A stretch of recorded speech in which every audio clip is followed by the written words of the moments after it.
Nous savons que nous sommes de Dieu et que le monde est sous la puissance du malin, dit Jean dans 1 Jean 5. Oui, le monde est sous la contrôle du malin, du diable, du serpent ancien, qui a réussi à prendre le contrôle de tous les secteurs du monde, que ce soit politique, économique, financier, médical, alimentaire ou même de la religion. Pourrions croire que la religion chrétienne échappe à ça, mais tous les auteurs du Nouveau Testament mettent en garde contre les loups et les faux prophètes. Dans Acte 20, au verset 29, Paul dit « Je sais qu'il s'introduira parmi vous, après mon départ, des loups cruels qui n'épargneront pas le troupeau. » Ou dans Matthieu 7, verset 15, « Gardez-vous des faux prophètes.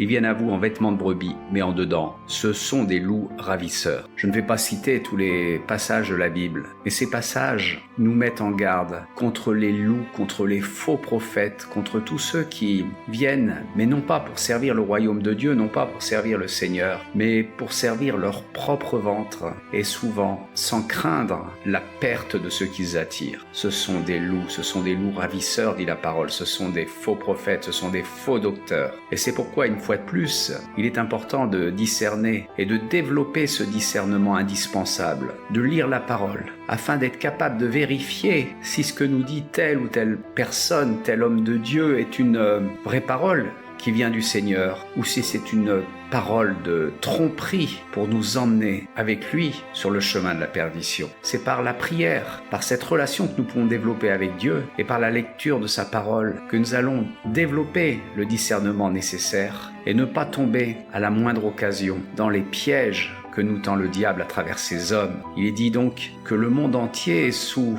la puissance du malin, et l'Église n'y échappe pas. Alors prudence, il existe encore, Dieu merci, des gens sincères et qui enseignent une doctrine véridique. Nous ne devons pas cautionner tout parce que tel ou tel homme a l'air sérieux, a l'air d'être un vrai enseignant, a l'air d'être un vrai homme de Dieu. Prudence, soyez bénis dans le nom de Jésus.